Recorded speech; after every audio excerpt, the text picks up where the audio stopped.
अद्य बुधवासरः अथवा सौम्यवासरः, कार्तिकृष्ण नवमी, उत्तरानक्षत्र, दिनांक 6 डिसेंबर 2023। योगसूत्र। मूकं करोति वाचालं पंगुं लंघयते गिरिं यत्कृपातमहं वन्दे परमानन्दमाधवम्। अपि स्वशक्त्या तपसि प्रवर्तसे शरीरमाद्यं खलु धर्मसाधनं। निष्ठिकाधिष्ठितकालिदासो यदुक्तवान् तद् अहमत्र वक्ष्ये। उद्दिष्टमायुर्वेदस्य स्वस्थस्य स्वास्थ्यरक्षणम् आतुररोगमुक्तिश्च द्वयमेतत् प्रयुज्यते। योगशास्त्रे धुना किन्तु न तस्य प्रयोजनं। द्वयोर्मोक्षप्राप्तिः स्यात् योगो मोक्षप्रवर्तकः। स्वास्थ्यञ्च रोगमुक्तिश्च मोक्षप्राप्तिस्तथैव च। सम्यगध्ययनेनैव आयुर्योगस्य तद्भवेत्।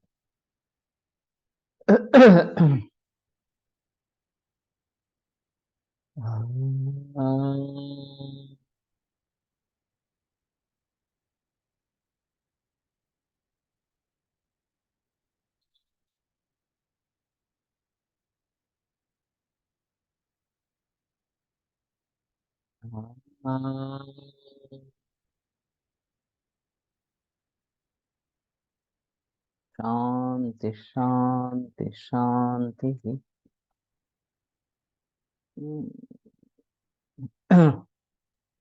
प्रथमोऽध्यायः समाधिपादः। अथ योगानुशासनं योगश्चित्तवृत्तिनिरोधः तदा द्रष्टुस्वरूपे अवस्थानं वृत्तिसारूप्यमितरत्र। वृत्तयः पञ्चतयः क्लिष्टाः प्रमाणविपर्ययविकल्पनिद्रास्मृतयः प्रत्यक्षानुमानागमाः प्रमाणानि विपर्ययो मिथ्याज्ञानम् अतद्रूपप्रतिष्ठम्। शब्दज्ञानानुपाती वस्तुशून्यो विकल्पः अभावप्रत्ययालम्बना वृत्तिर्निद्रा अनुभूतविषयासम्प्रमोषः स्मृतिः। अभ्यासवैराग्याभ्यान्तन्निरोधः तत्र स्थितौ यत्नोऽभ्यासः स तु दीर्घकालनैरन्तर्यसत्कारासेवितो दृढभूमिः। दृष्टानुश्रविकविषयवितृष्णस्य वशीकारसंज्ञा वैराग्यम्। तत्परं पुरुषख्यातिर्गुणवैतृष्ण्यम्। वितर्कविचारानन्दास्मितारूपानुगमात् सम्प्रज्ञातः विरामप्रत्ययाभ्यासपूर्वः संस्कारशेषोऽन्यः भवप्रत्ययो विधेयः प्रकृतिलयानाम्।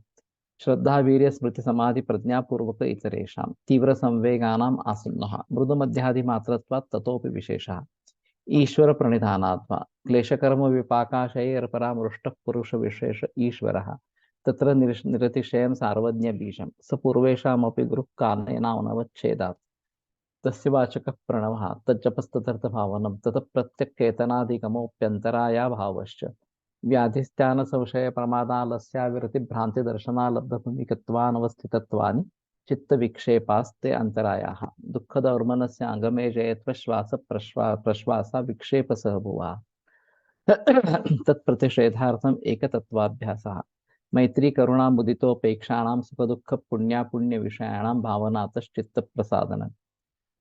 प्रच्छर्दन विधारणाभ्यां वा प्राणस्य विषयवती वा प्रवृत्तिरुत्पन्ना मनसस्थितिनिबन्धिनी विशोका वा ज्योतिष्मति वीतराग विषयं वा चित्तं स्वप्ननिद्रा ज्ञानालम्बनं वा यथाभिमतध्यानाद् वा परमाणुपरममहत्त्वान्तोऽस्य वशीकारः क्षीणवृत्तिरभिजातस्यैव मणेर्गृहीतृग्रहणग्राह्येषु तत्स्तततञ्जनता समापत्तिः तत्र शब्दार्थज्ञानविकल्पैः सङ्कीर्णा सवितर्का समापत्तिः स्मृतिपरिशुद्धौ स्वरूपशून्यैवार्थमात्र निर्भासा निर्वितर्का एतयैव स विचारा निर्विचार च सूक्ष्मविषया व्याख्याता सूक्ष्मविषयत्वं चालिङ्गपर्यवसानं ता एव सबीजसमाधिः निर्विचारवैशारद्येऽध्यात्मप्रसादः ऋतंभरा तत्र प्रज्ञा श्रुतानुमानप्रज्ञाभ्याम् अन्यविषया विशेषार्थत्वात् तज्जसंस्कारोऽन्यसंस्कारप्रतिबन्धि तस्यापि निरोधे सर्वनिरोधात् निर्बीजसमाधिः इति पतंजलि विरचिते योगसूत्रे प्रथमः समाधिपादः। द्वितीयोऽध्यायः साधनपादः।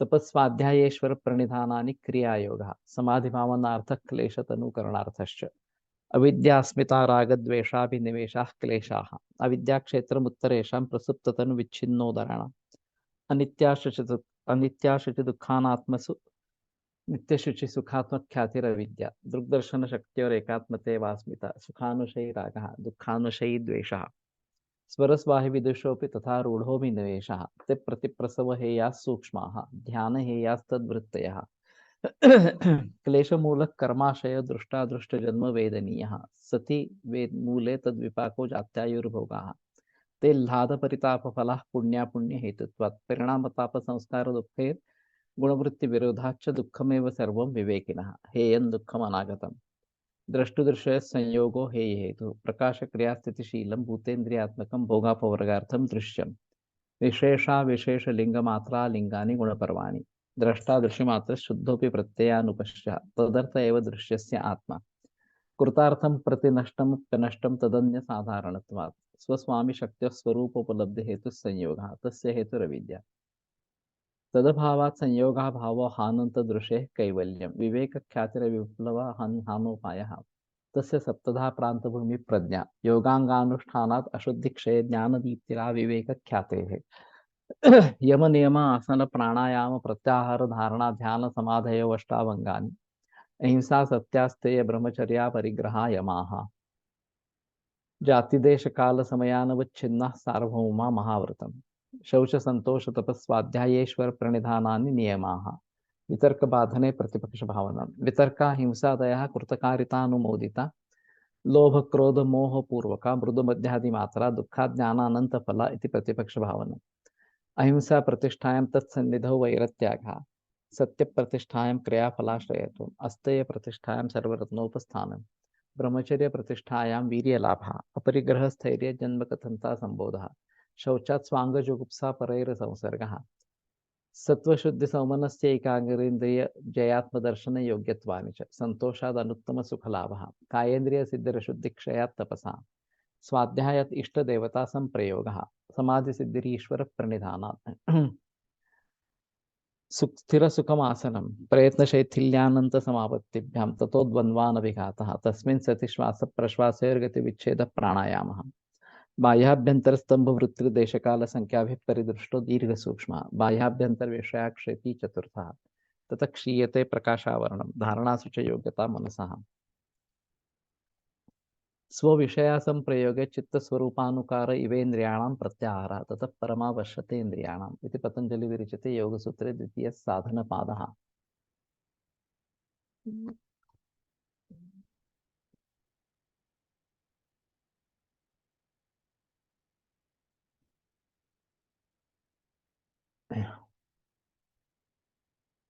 उस ईश्वर का वाचक प्रणव यानी कि ओंकार है विवरण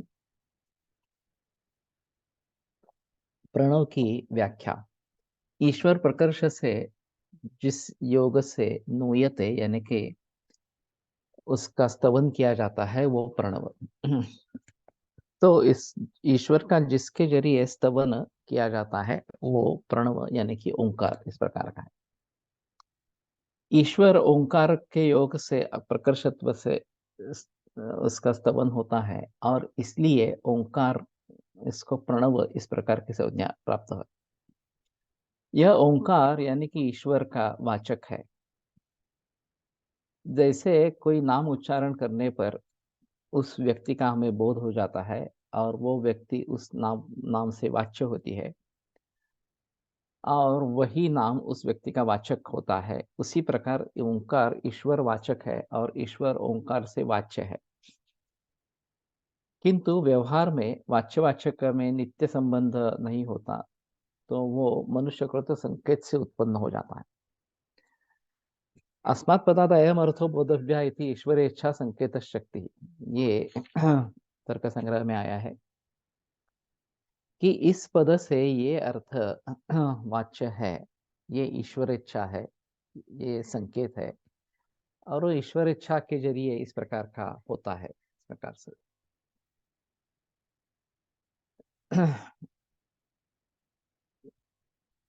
14वें दिन में बच्चे को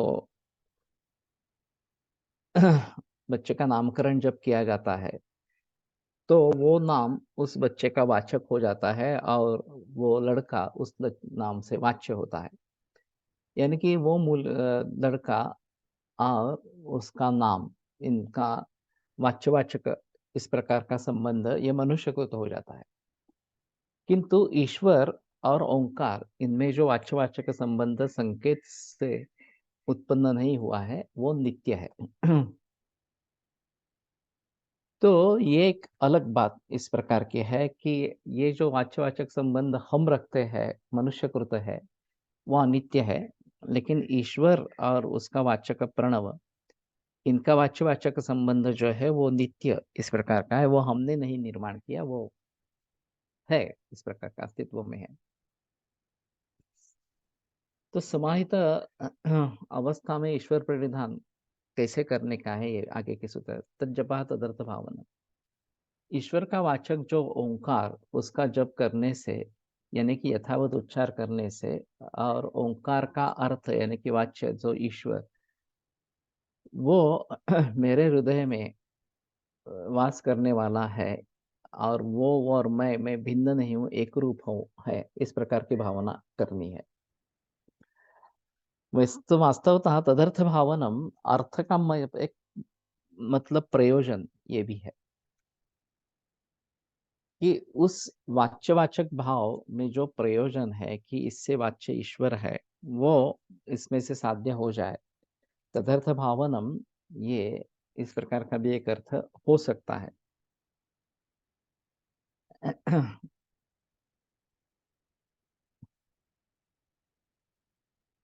ईश्वर प्रणिधान से समाधि लाभ होता है, ये ऊपर बताया है। उस सूत्र में प्रणिधान कैसे करने का ये बताया है। वो ऐसा कि ईश्वर का वाचक जो प्रणव, उसका जप करना, और जप करते हुए तो उसका अर्थ यानी जो वाच्य ईश्वर, उसकी भावना करना। प्रणव का जप करना और तदर्थ की भावना करना, इतना ही ईश्वर व प्रणिधान में मुख्य विधि है। तो जब हम ओंकार का जप करेंगे, तो उसका वाच्य जो ईश्वर है, उसके द्वारा वाच्य इस प्रकार का, उसका हम उसकी हम भावना इस प्रकार से करेंगे।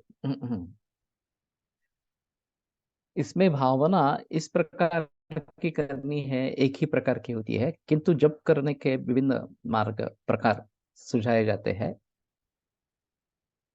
मुख्य प्रकार इस प्रकार से है। अपने अभ्यास के एकांत स्तर में बैठ के वैखरी वाणी से प्रणव का यानी कि ओंकार का दीर्घ उच्चार करते रहना है। ये उच्चार हमारे कानों से हमें सुनना है, यानी कि वाणी से दीर्घ उच्चार, और कर्ण से वो एक सुनना, इसके जरिए उसी का अनुसंधान, और मन से तदर्थ भावना, ये तीनों चीजें जब हम करते रहते हैं तो इसका अभ्यास होता जाता है, और फिर मन के जो संकल्प विकल्प है वो बंद होकर मन वृत्ति शून्य होकर मूक भाव को प्राप्त हो जाता है, और वृत्ति शून्य मन में केवल आत्मस्फुरण रहता है। तो इसमें भी चित्तवृत्ति निरोध ही करने का है कि ये हम कर रहे हैं, कानों से सुन रहे हैं, फिर भी मन भटक रहा है, ये बात बिल्कुल होती है। तो मन को भटकने से रोकना है, मन भी उसी में स्थिर इस प्रकार का करना है, और फिर निर्वृत्ति का अगर मन हो जाए, तो फिर वो आत्मा के यहाँ स्थिर होने लगता है, ये बात है।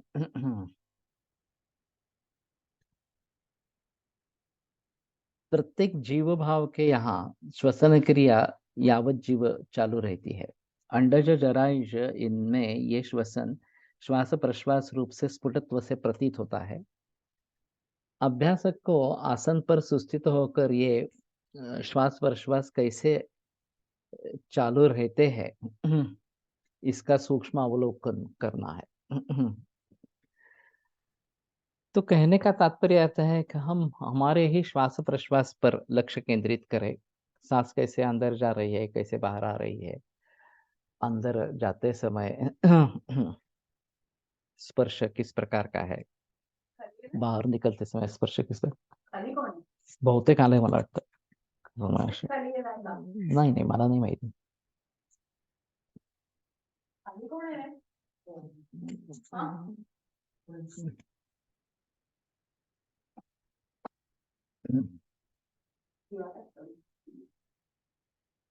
श्वास प्रश्वासों पर मन स्थिर होने लगा, यानी कि श्वास लेते हुए सहा अथवा सो और प्रश्वास सोडताना हम, ये सूक्ष्म ध्वनि गोचर होने लगते हैं, तो ये अपने आप होते हैं।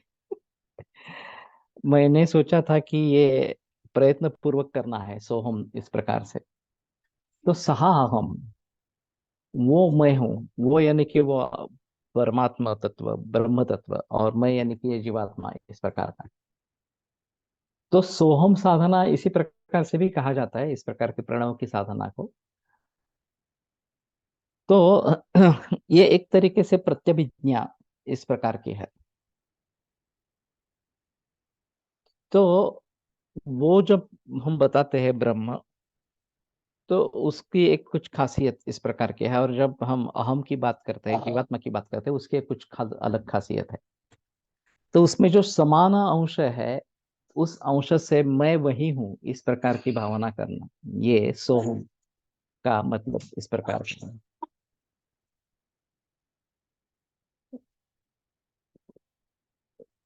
तो ये सोहम ध्वनि मंत्र मनुष्य प्रयत्नों के बगैर, विदाउट एनी इंटरप्शन, अखंड इस प्रकार का किया जाता है, और इसलिए उसको अजपा इस प्रकार का कहते हैं। तो हम जिसका जप खुद कर नहीं रहे, लेकिन अपने आप जिसका जप होने लगता है, वो सोहम इस प्रकार का मंत्र है। इस अजपा मंत्र पर अनुसंधान करना, ये अजपा जप इस प्रकार का है, परिशिष्ट चौथे में है। इस अजपा, अजपे न सकार, ये ईश्वर का संकेत है, और हकार ये जीव भाव का संकेत है। सोहम, इस उच्चारा समवेत वो मैं हूं, इस प्रकार की भावना करनी है। तो वो ईश्वर, अभी मैंने ब्रह्म तत्व के बारे में सोचा था कि वो ब्रह्म तत्व मैं हूँ, तत्वमसि, इसमें भी वो तुम हो, इस प्रकार की भावना है। यहाँ तस्यवाचका पड़वा, तो वो ईश्वर मैं हूँ, इस प्रकार की भावना करनी है।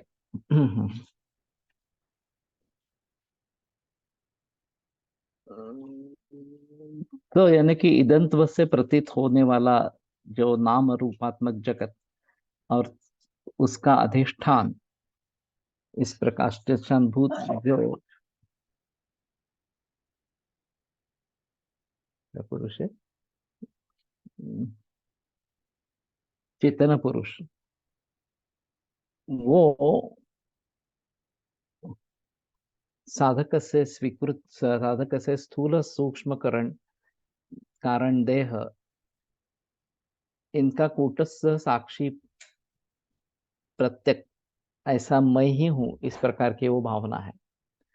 तो ईश्वर जैसे अविद्यादि पाचक क्लेश शुभ अशुभ मिश्र, ऐसे तीन प्रकार के कर्म, अति, जाति, आयुष्य और भोग, यहाँ ये उन कर्मों का विपाक, और वैसे चित्त में वास करने वाले आशय यानी कि वासना, इन सभी से अलिप्त है। तो ईश्वर को इन सभी उपाधियों का कोई संबंध नहीं, ईश्वर का। और हम जीवात्मा जो है, वो इन उपाधियों से बंधे हुए इस प्रकार के हैं।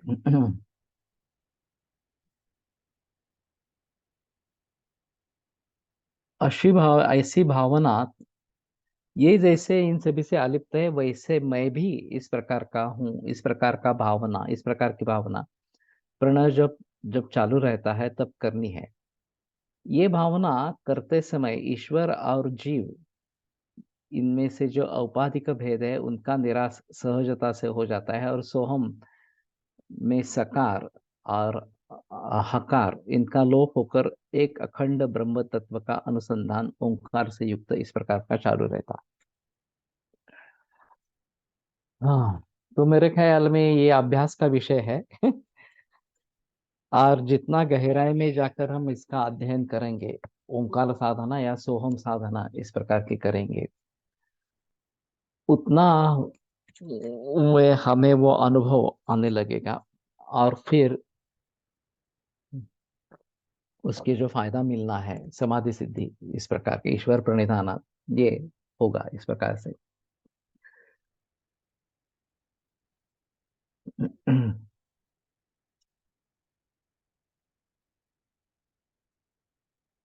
सोहम इसमें से सकार यानी कि मायोपाधि के जरिए ईश्वर के यहाँ प्राप्त हुए जो सर्वज्ञत्वादि गुण, उनका लोप, और हकार यानी कि विद्योपाधि के जरिए जीव के यहाँ होने वाले किंचित ज्ञत्वादि गुण, इनका लोप हो गया तो ओम यानी कि प्रणव इतना ही केवल शेष रह जाता है। तो वास्तव में ये सभी हमारी ही कल्पनाएं इस प्रकार के हैं। मैंने एक बार कही थी कि कंडीशनिंग यही मूल है सभी का इस प्रकार का। वैसे नन्हे मुन्ने बच्चे जो है उनको केवल औत्सुक्य रहता है, उत्कंठता रहती है, ये क्या है वो क्या है, उसको छुए, उसको मुंह में डाले, वगैरह वगैरह इस प्रकार से। तो उसको मालूम नहीं है कि ये क्या है, ये अच्छा है बुरा है, इसके फायदा होने वाला है, इसके कुछ नुकसान होने वाला है, इस प्रकार से। तो माँ बताते अरे नहीं नहीं, ये इससे तुम खेल सकते हो, ये खाने की चीज है, वगैरह वगैरह इस प्रकार से। और फिर वहां से कंडीशनिंग आरंभ हो जाता है कि ये ऐसी चीज है, ये ऐसी चीज है, वगैरह वगैरह इस प्रकार से। तो उसी प्रकार से अगर हम ओंकार में मन स्थिर कर ले, इस प्रकार चित्त स्थिर कर ले, तो फिर ये सोहम जब अपने आप होने लगता है, और वो ईश्वर मैं ही हूँ, इस प्रकार की स्थिति होने लगती है। और सहा अहम इसमें वो विभूतिमान इस प्रकार का ईश्वर, मैं ये जीवात्मा इस प्रकार का हो, ये बात मन में बैठ जाती है इस प्रकार से।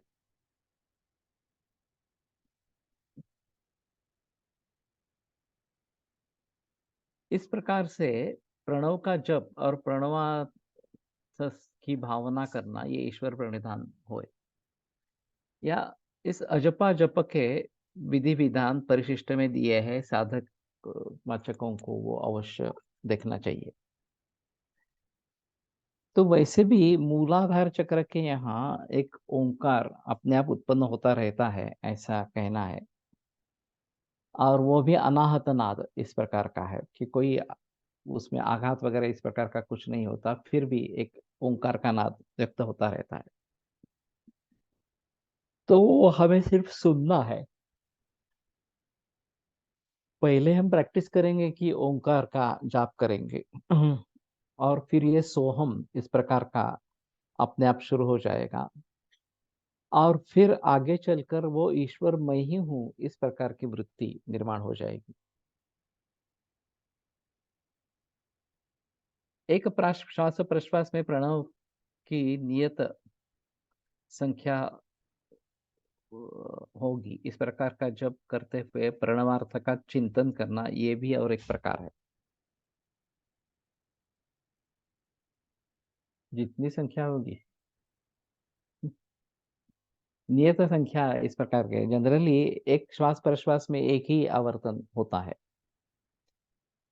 ये देखना चाहिए कि एक इसमें अनेक आवर्तन हो सकते हैं क्या, इस प्रकार से। इस व्यतिरिक्त प्रणव जप और तदर्थ भावना, इनका और एक महत्व का प्रकार है, महत्वपूर्ण प्रकार है। श्रीमद शंकराचार्य ने अपने पंचीकरण नाम के प्रकरण ग्रंथ में बताया है, वो भी इस ग्रंथ के परिशिष्ट में सविस्तर दिया गया है, और उसका अभ्यास करना ये भी इस सूत्र में बताया गया जो ईश्वर प्रणिधान है, वो है। तो ओंकार के बारे में काफी किताबें उपलब्ध है वास्तव में, और ओंकार साधना कैसी करनी है, वगैरह वगैरह। और करीबन 32 प्रकार से ओंकार किया जाता है। तो ज्यादा दीर्घ हो, वो दोनों समान हो और उन दोनों की जितना मोह हो वगैरह वगैरह, इस प्रकार से अनेक प्रकार किए जाते हैं। और ज्यादा दीर्घ हो तो पचन सुधरने में उसकी मदद होती है, ऐसा कहना है। तो कहने का तात्पर्य अर्थ ये है कि ओम तो वही है, लेकिन उसके जप के तरीके अलग अलग इस प्रकार के हैं। और जिस प्रकार की सिद्धि हमें चाहिए, जिस प्रकार का हमें उसका उपयोग होना चाहिए, उसके आधार पर ये सब बातें चलती रहती है। इस प्रकार से ईश्वर परिधान करने से ईश्वर संतुष्ट होकर उस साधक के बुद्धि में समाधि प्रज्ञा उत्पन्न करता है। जैसे माता ने अगर कुछ खिलौना लड़के के बच्चे के सामने रखा है, तो उसमें रम्माण होने के बजाय वो केवल माता का ही ध्यास बच्चा ले लेता है। और फिर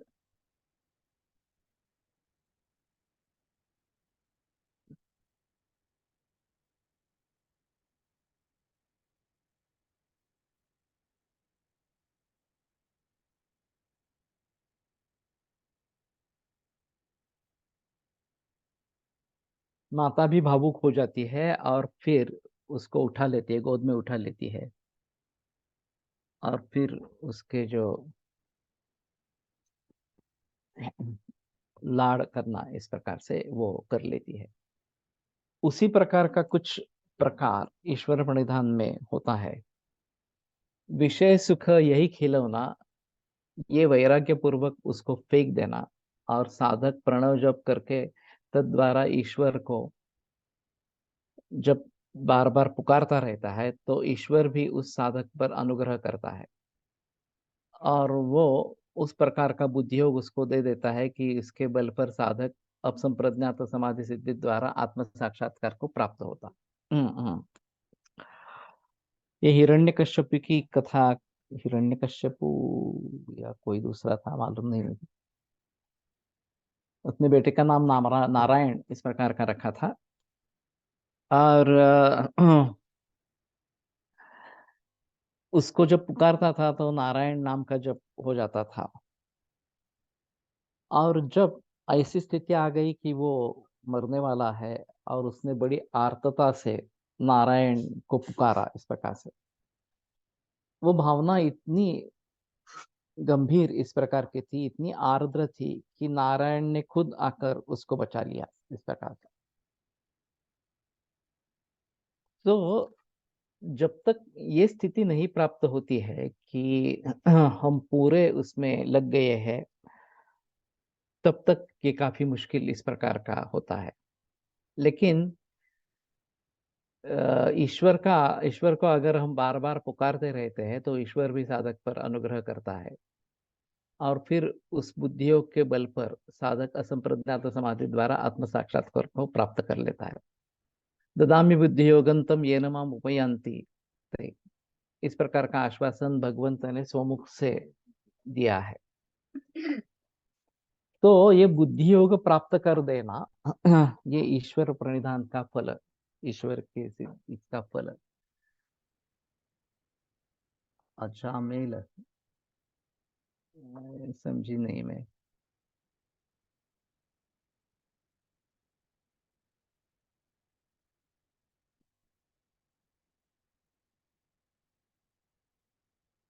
अजमेल क्या है?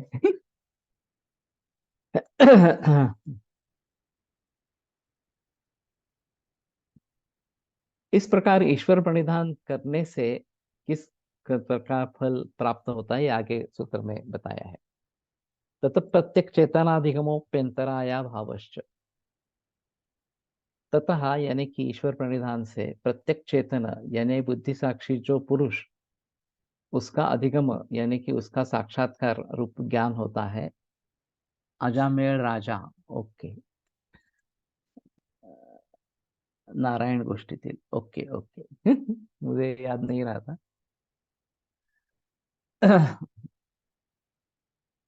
उत्तराला नारायण, ओके। ये मुझे नाम मालूम नहीं था, याद नहीं था शायद। तो ठीक है।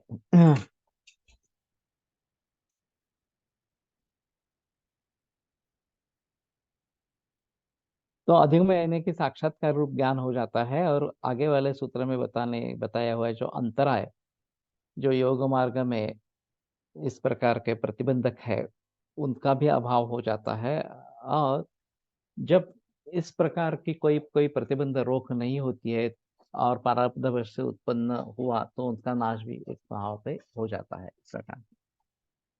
तो तब प्रत्यक चेतनाधिगमोप्यंतराया भावश्च। तो प्रत्यक चेतनाधिगम, जो चेतन यानी कि बुद्धि साक्ष्य जो पुरुष, उसका अधिगम यानी कि उसका साक्षात्कार रूप ज्ञान इस प्रकार का, और जो अंतराय आगे बताए गए हैं उनका अभाव इस प्रकार से, तो जो अगर है तो नष्ट हो जाते हैं इस प्रकार से। और फिर हमारा अध्ययन निरंतर चलता रहता है इस प्रकार से। प्रणव जप और तदर्थ भावना से साक्षात्कार, पिछले सूत्र में बताए हुए प्रणव का जप और तदर्थ भावना करने के बाद प्रत्यक्ष चेतन यानी कि बुद्धि का प्रतिसंवेदी जो चेतन, यानी कि दृष्टा पुरुष, उसका साक्षात्कार हो जाता है। प्रत्यक्ष चेतन यानी कि दृष्टा पुरुष, प्रतिसंवेदी, बुद्धि का प्रतिसंवेदी, बुद्धि से जिसका ज्ञान हो जाता है इस प्रकार का थोड़ा सा अर्थ रहेगा, वो परमेश्वर या पुरुष, उसका साक्षात्कार इस प्रकार का हो जाता है। बुद्धि बहिर्मुख जब होती है तब बाह्य जगत का अधिष्ठान जो परमेश्वर, पराग चेतन, उसका परोक्ष ज्ञान उसको शास्त्र सहाय से होता है। ये जो मैंने एक बात छेड़ी थी कि आत्म तत्व व्यापक है या परमात्मा तत्व व्यापक है, तो निर्जीव सरजीव सजीव सभी में ये आत्म तत्व है, केवल सजीवों में व्यक्त है और निर्जीवों में अव्यक्त है। इसीलिए ज्ञानेश्वर ने भित्ति चलाई, क्योंकि आत्म तत्व उसमें भी मौजूद है इस प्रकार से। तो शास्त्र से हमें ये ज्ञान हो जाता है कि आत्म तत्व सभी चीजों का व्यापक है, और वास्तव में जग है ही नहीं, जगत है ही नहीं, सब ब्रह्म तत्व ही इस प्रकार का है। तो पराग चेतन इस प्रकार का, और प्रत्येक चेतन ये इंडिविजुअल व्यक्ति के लिए इस प्रकार का, तो उसका परोक्ष ज्ञान उसको शास्त्र के सहायता से होता है। यही परमेश्वर का क्लेश, यानी कि परमेश्वर ये क्लेश कर्म विपाक आशय इनसे अस्पृष्ट इस प्रकार का है, ये उसको शास्त्र परिशीलन से समझते वो मालूम होता है बुद्धि को। बाद में अंतक आत्म साक्षात्कारार्थ बुद्धि जब विषय त्याग पूर्वक अंतर्मुख हो जाती है, तो प्रणव जप से युक्त इस प्रकार के तदर्थ अनुसंधान के जरिए बुद्धि प्रतिसंवेदी जो प्रत्यक्ष चेतन है, यानी कि उसका साक्षात्कार बुद्धि को हो जाता है। ये साक्षात्कार होने के लिए साधक को दो प्रकार की सामग्री अनुकूल होती है। ईश्वर जैसे क्लेशादिक से असंस्पृष्ट है, वैसा मैं भी हूँ, ये भावना करते रहने से साधक का चित्त तन्मय होना, ये वस्तु स्वभाव है। इसके जरिए केवल इस प्रकार के ध्यान मात्र से ही योगी आत्म साक्षात्कारवान हो सकता है। वैसे भी पूर्व प्रारब्ध अनुसार आत्म साक्षात्कार के लिए जो प्रतिबंध है, वो ईश्वर प्रणिधान से मिलने वाले जो ईश्वर कृपा, उसके उनका निवारण हो जाता है। तात्पर्य भावना का बल और ईश कृपा का बल, इन दो प्रकार से अनुकूल सामग्री से साधक को निर्विघ्न निर्विकल्प समाधि द्वारा आत्म साक्षात्कार होता रहता है। हाँ, तो केवल ईश्वर प्रणिधान से भी आत्म साक्षात्कार हो सकता है, तथा प्रत्येक चेतनाधिगमो अंतराया भावश्च इस प्रकार का जो बताया गया, आगे की सब करने की नौबत नहीं आएगी या करने की जरूरत इस प्रकार के नहीं रहेगी। और वैसे बहुत सारे विकल्प दिए गए हैं इस प्रकार से। तो जिसको जो पसंद है, जिसकी जिसमें रुचि है या फिर जिसकी जिसमें प्रगति है, वो वो करने की कोशिश करे। तो ओंकार ईश्वर का वाचक है, और उसका जब हम करते रहेंगे तो भी मैं ही ईश्वर हूँ, इस अवस्था तक हम पहुंच सकते हैं। और वो जैसे क्लेश कर्म विपाकाशय अपरामृष्ट पुरुष विशेष ईश्वर है, इस प्रकार के वैसा मैं भी हूँ। ये भावना अगर जागृत इस प्रकार की हो जाती है, तो अंतराय भाव हो जाता है। जो व्याधि स्थान संशय प्रमाद आलस्य वगैरह वगैरह जो है, ये अंतराय है, और उनका अभाव इस प्रकार का हो जाता है, वो ईश कृपा से इस प्रकार से हो जाता है। और फिर प्रत्येक चेतनाधिगम की आत्म तत्व की अनुभूति, आत्म साक्षात्कार होना, ये इस प्रकार से ओंकार के जप से फल प्राप्त हो जाता है।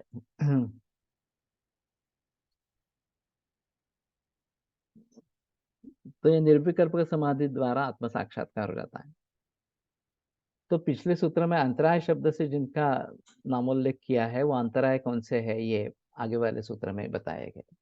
व्याधिस्थान संशय प्रमादालस्याविरति भ्रांति दर्शनालब्ध भूमिकत्वानवस्थितत्वानि चित्त विक्षेपास्ते अंतराया। तो ये सभी चित्त विक्षेप जो है वो ईश्वर कृपा म्हणजे ईश्वर की कृपा होना, यही है। जनरली एक जन्म में ये सभी चीजें प्राप्त नहीं होती। जन्म जन्मों का फल अगर इस प्रकार का है कि ईश्वर प्रणिधान हो जाए या फिर आत्म साक्षात्कार हो जाए, तो ईश्वर की कृपा अगर इसमें होती है, तो ये आसानी से इस प्रकार का होता है। और इसलिए प्रणव का जप, ओंकार का जप करते रहना आवश्यक इस प्रकार का रहेगा। जब हम ये जाप करते रहेंगे, तो धीरे धीरे ही सही ईश की कृपा इस प्रकार की होगी, ईश्वर की कृपा होगी। और फिर ये जो अंतराय बीच में है, वो सभी नष्ट हो जाएंगे। तो व्याधि पहला है इसमें। मेरी एक कल्पना ऐसी थी कि योग का मुख्य प्रयोजन तो मोक्ष है, तदा दृष्ट स्वरूप अवस्थान। तो थेरापेटिक योग ये बात हो ही नहीं सकती, क्योंकि स्वस्थ स्वास्थ्य रक्षणम और आतरस विकार प्रशमनम ये आयुर्वेद का प्रयोजन है, योग का प्रयोजन नहीं है। लेकिन जब ये सूत्र सामने आया कि ये अंतराय है व्याधि इस प्रकार से, और उसको ठीक करना, उससे दुरुस्त हो जाना, ये एक आवश्यकता है योग मार्ग के लिए। ये अंतराय है, और उसको दूर करना ये भी आवश्यक है। और तत्प्रतिषेधार्थम एक तत्वाभ्यास, ये बात आगे आती है। तो कहने का तात्पर्य अर्थ है कि थेरापेटिक योग भी है, लेकिन थेरापेटिक योग में अटक जाएंगे, उसके आगे बढ़ेंगे ही नहीं। उसका उद्दिष्ट ये है कि व्याधि से मुक्ति होना, और फिर योग मार्ग में हमारी तरक्की होना।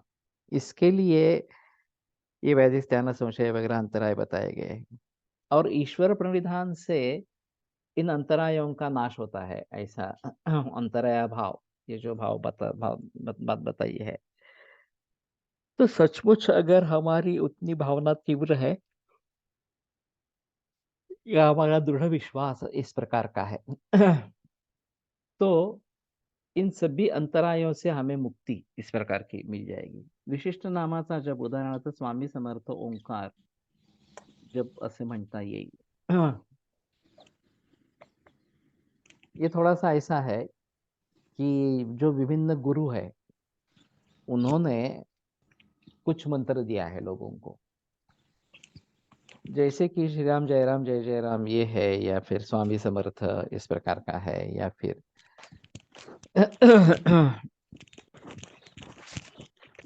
हरे राम राम राम हरे हरे, हरे कृष्ण कृष्ण कृष्ण हरे हरे वगैरह वगैरह, इस प्रकार के जो विशिष्ट नाम जप बताए गए हैं, वो विशिष्ट देवता के सिद्धि के लिए एक बताए गए हैं।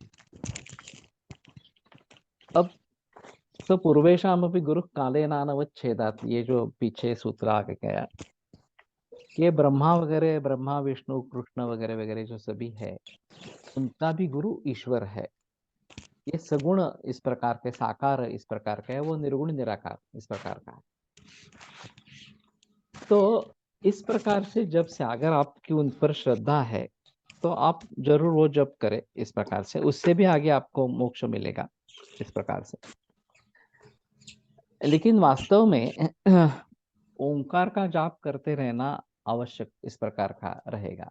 अगर हम मुक्ति चाहते हैं तो ये बेहतर ऑप्शन इस प्रकार का है। इस प्रकार के जाप से चाहे संसार के जो दुख है उससे मुक्ति मिलेगी, और उसमें भी आपकी संतुष्टता है तो कोई प्रॉब्लम नहीं है।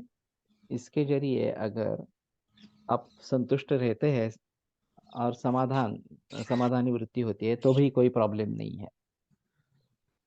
लेकिन स्वामी समर्थ के बारे में बहुत सारी कहानियां हैं और बड़ी अजीब कहानियां हैं। उनको तो जाके कहना है कि उनकी मृत्यु हुई ही नहीं, 700 वर्ष हो गए इस प्रकार से। लेकिन जो अनुभव दिखाई देते हैं, किसी को उनका दर्शन हो जाता है, उनको कुछ इस प्रकार से बताया जाता है, ये करना है वो करना है वगैरह इस प्रकार से। तो जिनको इस प्रकार का अनुभव अनुग्रह प्राप्त होता है वो बड़े भाग्यशाली इस प्रकार के रहते हैं। लेकिन इसके भी आगे चलकर ये भी करे और ओंकार का भी जाप करते रहे तो शायद एक अलग बात इस प्रकार की रहेगी। गुरु ने मंत्र देने के बगैर सिद्धि नहीं होती है, यानी कि गुरु से मंत्र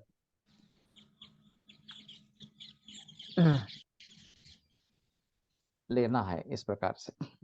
जब अनुग्रह दिया जाता है तब गुरु उपदेश करता है और शिष्य उसका ग्रहण करता है, और फिर आप उस संप्रदाय में लीन हो जाते हैं, उस संप्रदाय से जुड़ जाते हैं, और फिर उस संप्रदाय के मुताबिक जो भी करना है वो करना है, इस प्रकार का होता है। ये फिर भी सगुण साकार उपासना है। अगर आपको उसके आगे निकल जाना है तो फिर आप ये ओंकार का जाप करें, ताकि वो ईश्वर तक हम पहुंचे, जो पूर्वेशाम भी गुरु काले नानवच्छेदात, ये इनका भी गुरु है इस प्रकार से। तो कहने का तात्पर्य अर्थ ये है कि जिस स्थिति में साधक है उस स्थिति के अनुसार उसको फल मिलता रहता है। अगर आप इस प्रकार के किसी गुरु की सहायता लेते हो, उनके कहे हुए जाप को करते हो, तो भी उसमें कोई दिक्कत वाली बात नहीं है। लेकिन अगर हमें आगे बढ़ना है, इससे भी आगे बढ़ना है, मुक्ति हमारा उद्देश्य इस प्रकार का है, तो शायद ये जाप करना ये आवश्यक इस प्रकार का, ओंकार का जाप करना आवश्यक इस प्रकार का है। तो हमारे हिसाब में जो व्याधि है वो पहला व्याधि है अंतराय। तो शरीर माध्यम खलु धर्म साधनम, ये जो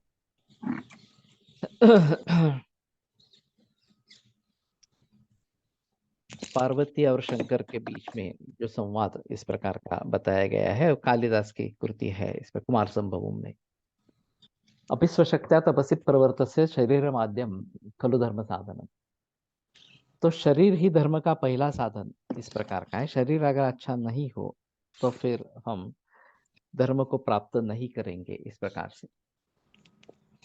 और इसलिए व्याधि अगर है तो उसको जीत लेना है, उससे मुक्ति पानी है, और फिर आगे चलकर मोक्ष प्राप्ति की कामना करनी है इस प्रकार से।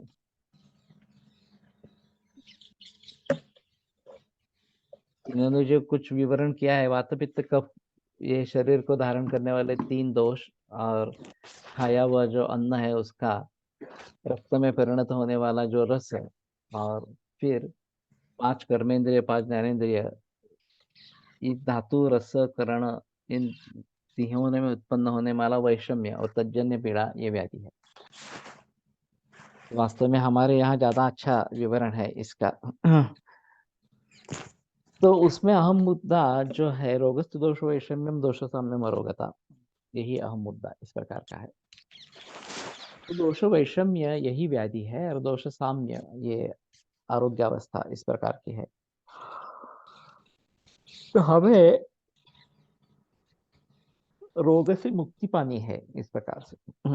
और उसका अच्छा उपाय आयुर्वेद है वास्तव में। मैं जो बताता रहता हूँ कि आयुर्वेद और योग एक दूसरे को पूरक इस प्रकार के है, कॉम्प्लीमेंट्री इस प्रकार के है। तो ये जो रोग वगैरह जो बातें हैं, दोष वैषम्य जो है वो उसको दूर करने का सामर्थ्य आयुर्वेद में है। वैसे मुक्ति पाने का भी सामर्थ्य आयुर्वेद में है। चरक का शारीरिक स्थान देखेंगे तो उसमें स्पष्ट रूप से ये बात प्रतीत होती है। लेकिन योगो मोक्ष प्रवर्तक ये भी चरकाचार्य ही के। तो जब व्याधि मुक्ति हो जाएगी इस प्रकार से, तो उसका फल आगे चलकर मोक्ष प्राप्ति ये होना है। वहां पे अटक जाना इस प्रकार की बात अपेक्षित नहीं है कि बस अब व्याधि मुक्ति हो गई और कुछ करना नहीं है, ऐसा नहीं है। व्याधि मुक्ति के बावजूद हमें मोक्ष पाना है, ये आगे इस प्रकार का रहेगा। तो इसलिए व्याधि ये एक अंतराय है और उसको दूर करना जरूरी रहेगा। हम मोक्ष के लिए मार्गक्रमण कर रहे हैं तो ये बात अहम इस प्रकार की रहेगी और हमें उस बात पर आगे बढ़ना पड़ेगा। ये सूत्र काफी बड़ा है। आपल्या ह्याच्यातलं ते हम्म। ओम आणि इती असं काय वेगळं सांगितलेलं आहे? हाँ आयुर्वेदाच्या ग्रंथाप्रमाणे हाँ। ओम आणि इती ओमणि इती इति हा अथ अथ येते ओंकारश्चात शब्दश्च द्वौ येतो ब्रह्मण। ओंकार त्याचं काय वेगळं सांगितलंय? ते ब्रह्मणा कंठम भित्वा विनिर्यात असं म्हटलंय। ब्रह्मदेव से मुख से पहले बार उत्पन्न हुआ ओंकार जो है वो, ये टीका में आया है इस प्रकार से। तो ठीक है, आज यहाँ पे रुकते हैं। अगले बुधवार को इसको लेकर आगे बढ़ेंगे, लेकिन व्याधि पे ज्यादा बहस करना जरूरी इस प्रकार का होगा। अगर हम आयुर्योग की बात कर रहे हैं तो व्याधियों से मुक्ति, और इसमें शारीर मानस दोनों प्रकार के व्याधि है, केवल त्रिदोषों के द्वारा इस प्रकार के नहीं है। और दोनों प्रकार के व्याधियों से मुक्ति किस प्रकार से हम पा सकेंगे इसके बारे में सोचना ज्यादा जरूरी इस प्रकार का हो जाएगा।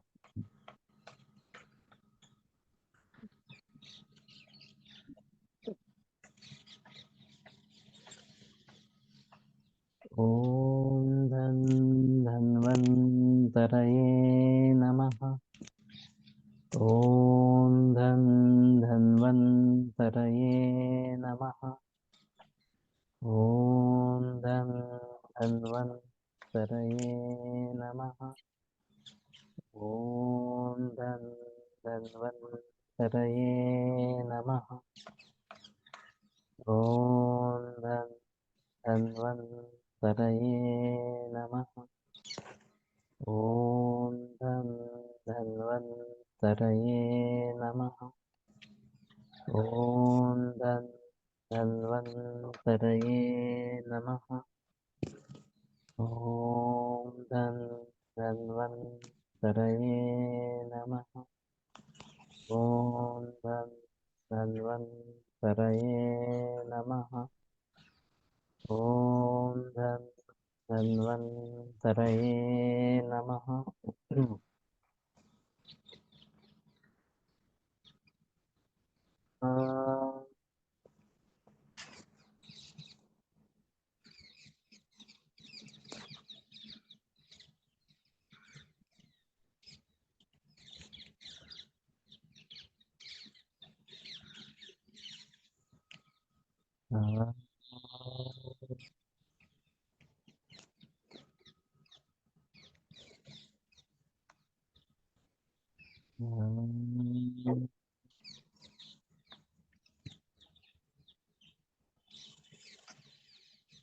हाँ।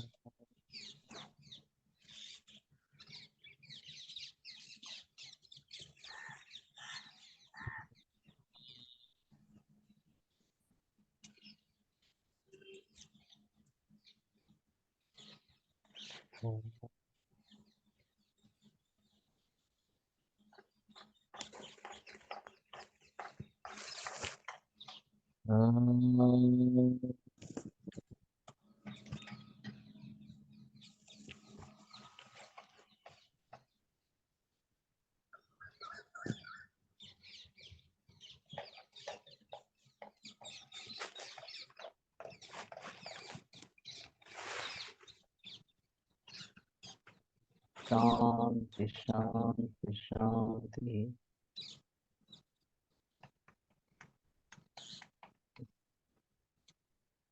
विरम्यते व्याख्यानव्यापारात्।